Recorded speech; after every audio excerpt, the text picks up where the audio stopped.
చెప్పని పథకాలు కూడా కొన్ని ఇవ్వగలిగింది. కానీ చంద్రబాబు చెప్పినవన్నీ సూపర్ 6 అంటాడు, సూపర్ 7 అంటాడు.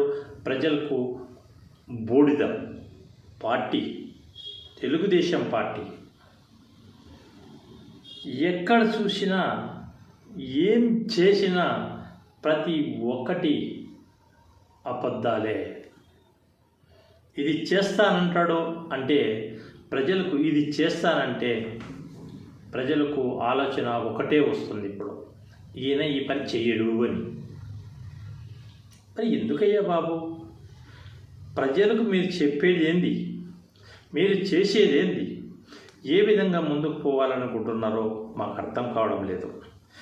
ఏపీ ప్రజలైతే మిమ్మల్ని చూసి, మీరు చేసే పనులు చూసి ఈ బూడిద పార్టీకి మనం ఎందుకు ఓట్లేసామని తలపట్టుకుండే రోజులు వచ్చాయి.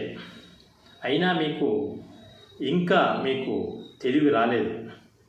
లోకేష్ ఒకటి చెప్తాడు, పవన్ కళ్యాణ్ ఒకటి చెప్తాడు, వీళ్ళిద్దరి తండ్రి చంద్రబాబు ఇంకొకటి చెప్తాడు.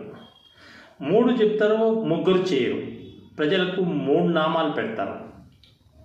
ఇప్పటికైనా తెలుసుకోండి, ప్రజలు ఏం చేస్తున్నారు, మీరు పెట్టే మీటింగులకు ఏ విధంగా వస్తున్నారు, మీరు చేసేటువంటి మంచి పథకాలు ఏమైనా ఉన్నాయంటే అది ప్రజలకు 3 నామాలు పెట్టడం తప్ప, కూటమి ప్రభుత్వము, ఈ దరిద్రమైనటువంటి ప్రభుత్వంలో ప్రజలు ఏ విధంగా విసిగిపోతున్నారో, ఏ విధంగా వీళ్ళను అసహించుకుంటున్నారో మీకు అందరికీ తెలుస్తూనే ఉంది. కూటమి ప్రభుత్వంలో 3 పార్టీలు కలిసినా 30 పార్టీలు పెట్టిన విశాల్ జగన్మోహన్ రెడ్డి ఎదుర్కొనే సత్తా మీకు లేదని మనం చేసుకుంటున్నాం.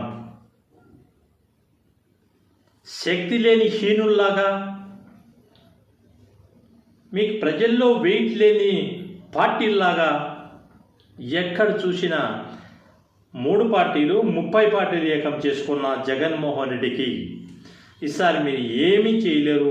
ఎక్కడ ఎదుర్కొని కూడా మీకు సత్తా లేదు. నిజంగా మీకు సిగ్గు, శరం, మానం, నీతి, నిజాయితీ ఉంటే ఒక పార్టీ వైఎస్ఆర్ కాంగ్రెస్